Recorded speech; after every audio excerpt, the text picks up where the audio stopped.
Wow. Well, hello, Michigan.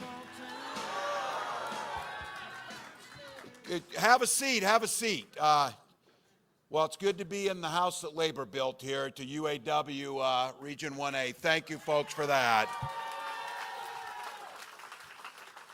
Congresswoman Dingell, it's good to see you. I would like to know when you find time to sleep because all you're doing is working. So thank you for that. Thank you for that. Congressman Tennant, great pleasure to see you. Again, you're out there, you're doing the work, you're getting things done. Thank you for that. Did I see the Lieutenant Governor was here? Did he show up or not? He's working hard too. He does everything. I went to church with him a few weeks ago, and that was a good one too. Again, Sandra, thank you for that, and to UAW, thank you for everything you do. Thank you to Labor, all Labor that's here today. That big shout out we know. I said, from pipe fitters to nurses to electricians who power this country, and I'm especially proud as a former dues-paying member of our state educators association in Minnesota. So glad of that. But to each of you, thanks for coming out on a beautiful Friday. I continue to say this, and it inspires me. You could quite literally be anywhere else, but you're here for the simple reason that you love this country. And so thank you for that. Thank you. I don't know if you know or not, but the election's 4 days away. So you are as happy as I am about that.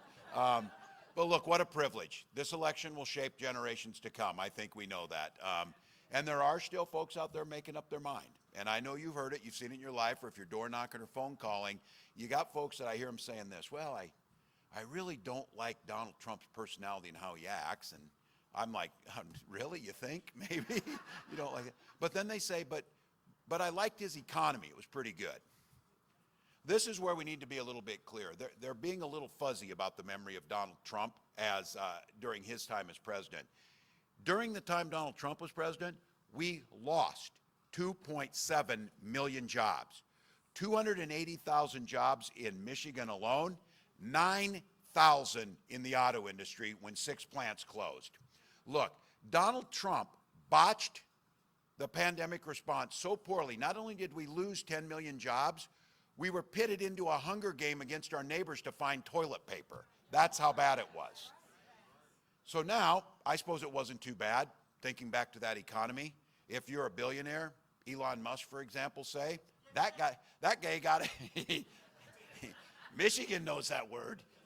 Look, that dude got a tax cut and the rest of us got shafted on the whole deal. That's how that worked out.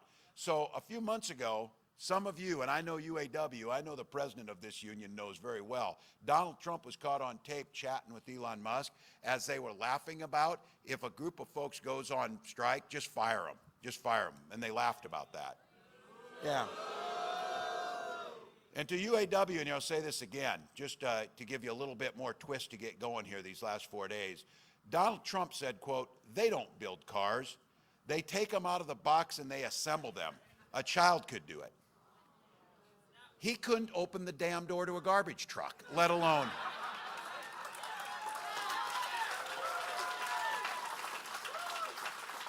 But here's where it gets scary, because we can think about this. This guy, and this race is close, could be president of the United States again. And he said when he is, he will put his running mate, his buddy Elon, in as Trump's economies are, be the economies are.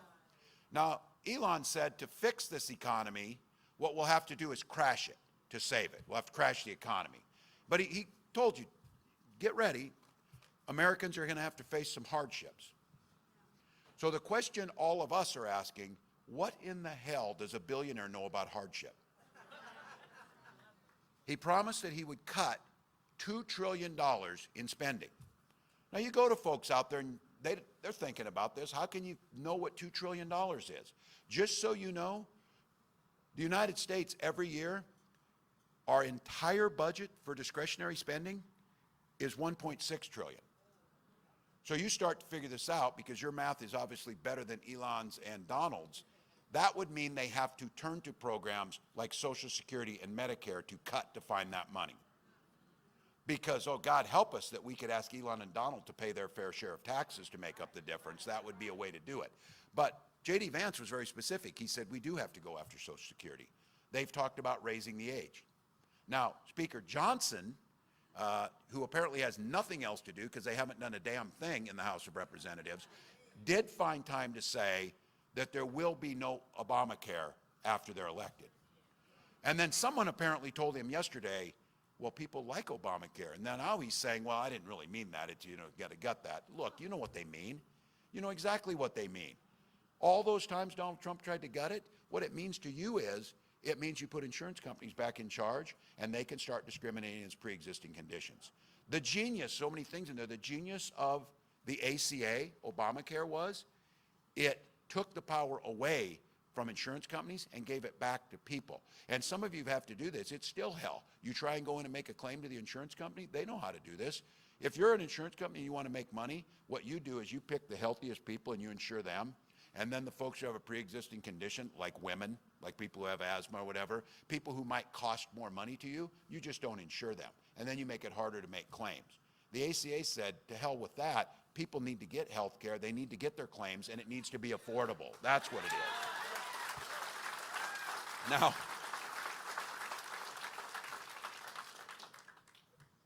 Donald, who, by the way, got in that garbage truck wearing French cuffs with cufflinks.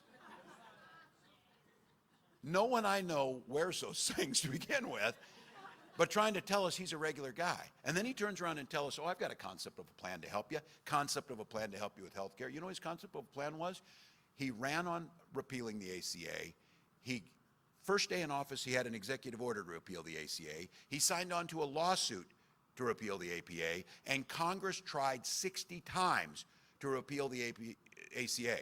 The only reason that we have health care for so many millions of Americans is John McCain had the courage to go in there and say no. That's why. That's why. So to those undecided folks, the only thing Donald Trump knows about working people and middle-class people is how to take advantage of them. That's his entire set of knowledge that he has. And he talks about this. He talks about manufacturing. The only thing he knows how to manufacture is bullshit, and he's continued to do it. And he's continued to do it.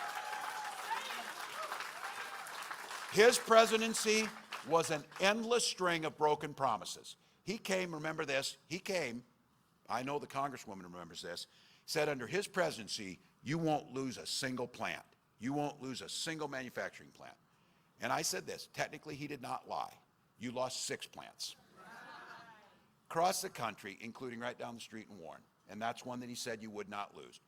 Trump gave tax cuts to the very companies that shipped those jobs overseas. He encouraged automakers to move out of states like Michigan and move to anti-union states so they could save money and pay their workers less. He should probably have been able to figure this out. There's a reason that unions across Michigan, from the Teamsters to the laborers to the operating engineers to UAW, have endorsed Kamala Harris for president.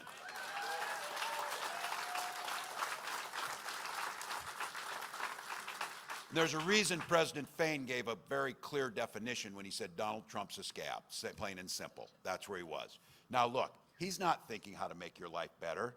He's not thinking about you at all. Folks, I get it. You're tired, you're stressed, you're ready for this thing to be over, you're feeling the anxiety, you're on the roller coaster, oh, it's good, oh, it's bad, oh, it's good, oh, it's bad. You know that thing or whatever? Look, don't do any of that. There's one antidote to this, and it's the best one. Go out and vote for Kamala Harris to be president. That's it. I had a mayor the other day in Pennsylvania say, instead of wringing your hands, go ring doorbells. That's what you need to do. Go ring doorbells. Get people on. Try it. It works. I voted last week, and I had the privilege last week of my son turned 18 and cast his first vote in there. So, good.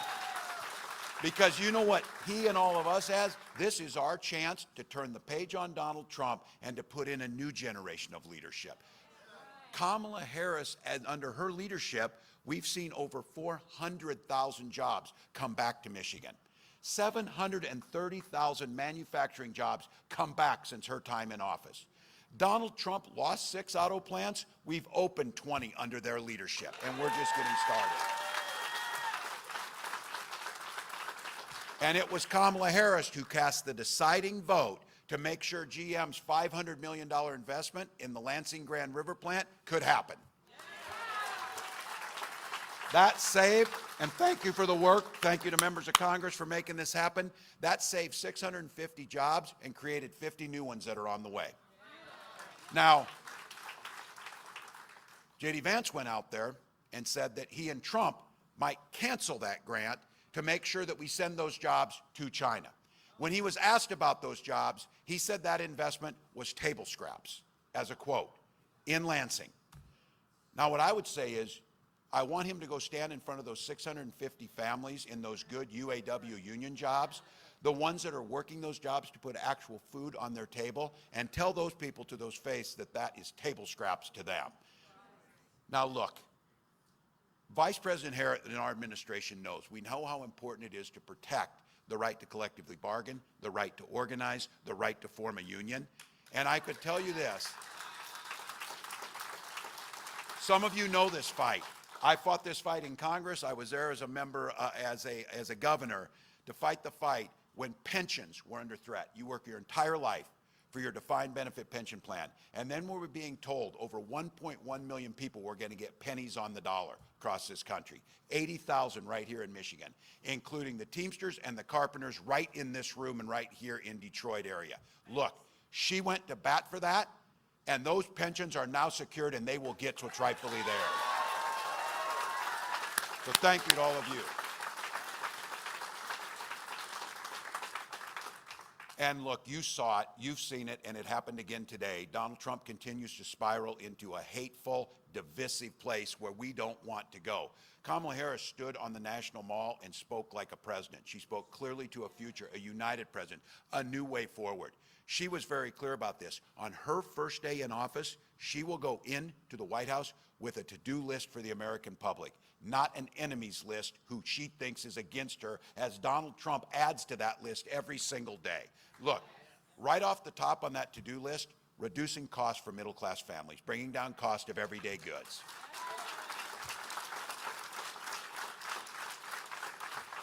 I wear this as a badge of honor. When I had the privilege of being selected to be Kamala Harris's running mate, we did our financial disclosures, and a newspaper said, well, this guy might be the poorest guy who's ever run for vice president in history. Not poor, but I lived on a teacher's salary. Thank God I was in a union that helped me. Teachers know. Look, like all of us, I didn't expect to get rich teaching, but I didn't take an oath of poverty, and I sure the hell don't want somebody like Donald Trump crapping on my job or telling me that they're not valuable like each and every one of us in this room. The thing to remember on this ticket is Kamala Harris grew up in a middle-class family too. She understands what it's like. She knows what it's like. She was the priority for her every single day. Her single mother was trying to make ends meet to buy that house for her. And she often says, how great is America where a middle-class kid from Oakland and a middle-class kid from rural Nebraska can be running for president and vice president of the United States. So we know that there's things that we need to do. She will enact the first ever federal ban on price gouging to make sure middleman doesn't cut the money out. I'll just give one thing on this. I was sitting with a farmer yesterday up in Erie, Pennsylvania, and we were talking about this, and I asked him, I said, when food, right now, bushel of corn runs about $4.10 a bushel is what my farmers are getting for it. And I asked him, and I said, so when food prices were about 30% lower, how much were you getting for a bushel of corn? About $4.10. So you do the math. Farmers aren't making any more money. You're paying more for this, but there's one thing that's happened in the meantime. Corporate profits have gotten really big. Somebody's taking money in the middle right out of your pocket. That's what we're talking about on a national price gouging ban. That's what we could do. And Donald Trump did follow through. When he took those rich people down to Mar-a-Lago and said, you're rich as hell, I'm going to give you a tax cut, he did that. Kamala's got a little different thing. She's talking to all the American public, and she said, if you're one of the 100 million Americans in the middle class, you're going to not see your taxes go up. You're going to get the tax cut, including $6,000 child tax credit. Those are the things that we can do. Capping insulin at $35 for the vial, that's the one thing. It makes a big difference. Look, I tell everybody this. They're selling that little vial of insulin. That's not like a nice to have thing. That's not like a new pair of shoes or something. That's life and death for people. They were selling that stuff for $800 a vial. It costs them $5 to make it. Capping it at $35 makes sure everybody who needs life-saving insulin can get it, and she wants to extend that to everybody in the country. And those in this room of a certain age, like I just told you, I got an 18-year-old on this side, and I got a nearly 90-year-old mother on this side. We're the sandwich generation that they're talking about, making life more affordable for all of us. And one of the biggest things that would change this is Kamala has proposed making sure Medicare pays for in-home care for our seniors so they can stay in their home. Smart. There's some young folks in here. Trust me on this one. Once you get to be 60, you spend about half your day thinking about Medicare. So it will happen because you know you're going to want to get it because you need it. But she's also talking about enhancing Medicare. I don't think many of you, if you're younger, know this. Right now, Medicare doesn't pay for vision, for glasses, and hearing aids. Kamala says that's wrong. We should make sure that it happens, and we can. That's the things we can do. Then home ownership, making 3 million more affordable homes out there, but also giving the assistance for a $25,000 down payment assistance to get folks in the door to get started. Small business tax credit going from $5,000 to $50,000. If you want to start your own small business, the average cost is about $40,000 to get off the ground. You can get a tax cut to do that. Now, I got to ask, how are you going to pay for that? Well, for starters, we'll ask Donald to pay his taxes, and then we can get on a start. He hasn't paid federal tax 10 of 15 years. But in this room, and it's the lived experience that I've had, we know this for a fact, and Kamala knows this. When unions are strong, America is strong. It's that simple. In Minnesota, I signed the largest and the biggest package of poll worker policies into law in Minnesota's history. Made it easier for workers to form a union, strengthening worker protections and safety, and then we did something that I know all of you probably had to deal with before, but we made illegal in Minnesota so you couldn't do it. Banned those damn captive audience meetings where they take you in. Can't do it.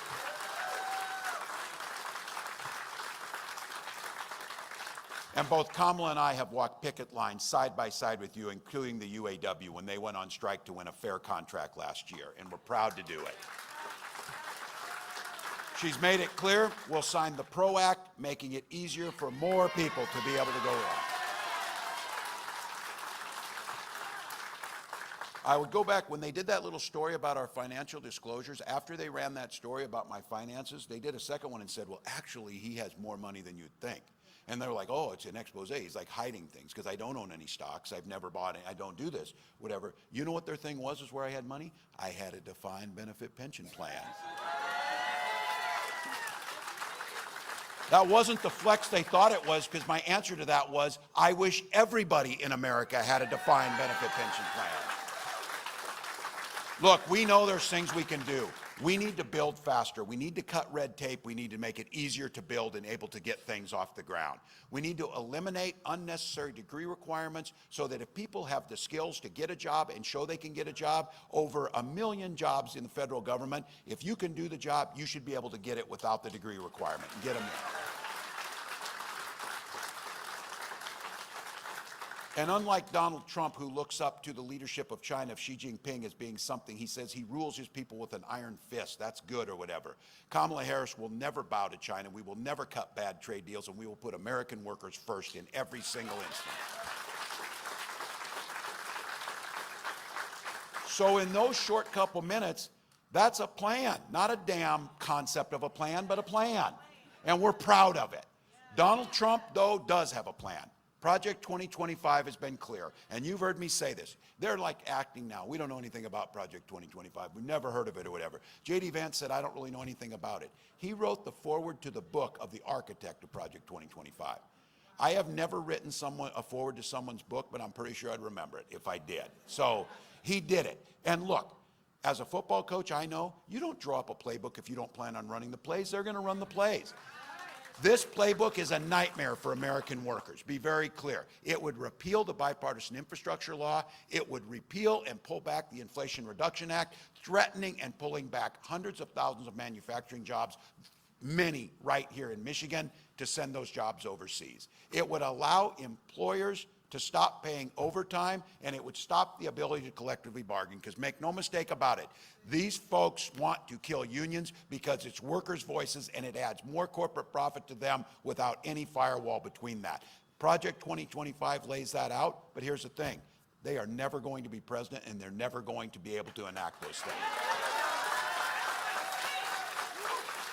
This guy, Trump's the only person who believes that if you put tariffs on, if you put a tariff on, that acts as a national sales tax. 20% additional cost you $4,000 a year. He tells us, oh no, China will pay for those.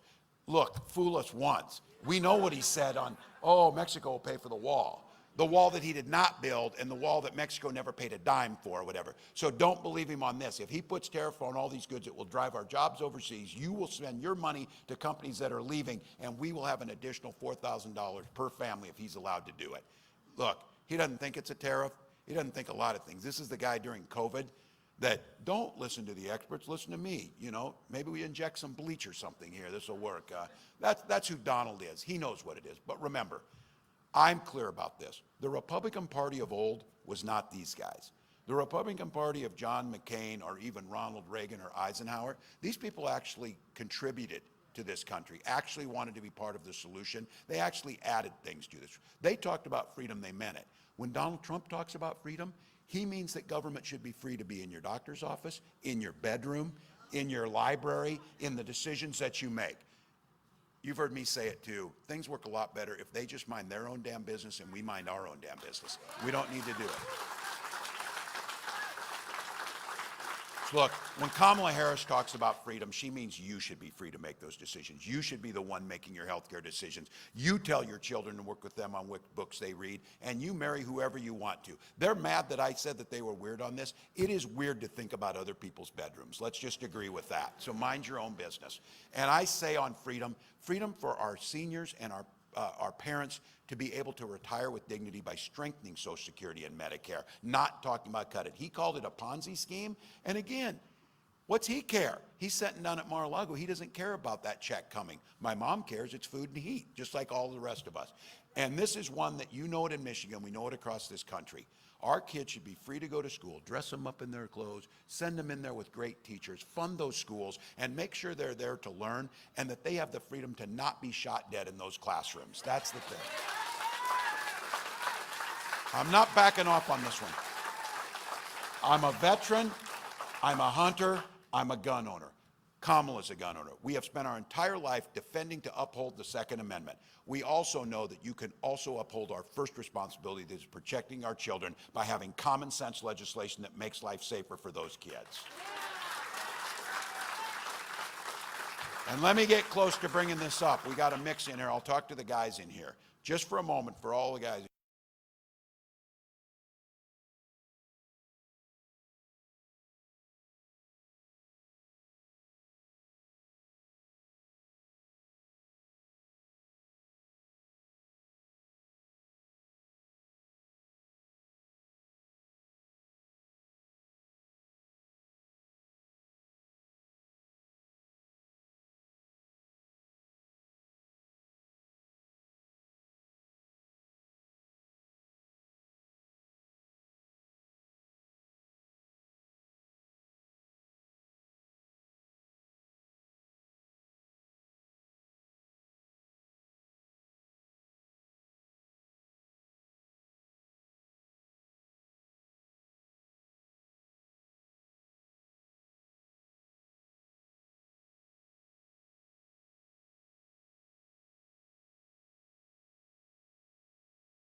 about it. We're not going back. We're not going back what Trump did. We're not letting them rewrite history. We're not letting them gut our manufacturing job. We're not letting them make tax cuts to the wealthiest by sticking it to the middle class. We're not letting them strip away our health care. We're not letting them do any of this. And what I'm here today is to humbly ask you on behalf of Kamala Harris and myself for your vote to take us forward to a new way of doing things, a better way forward.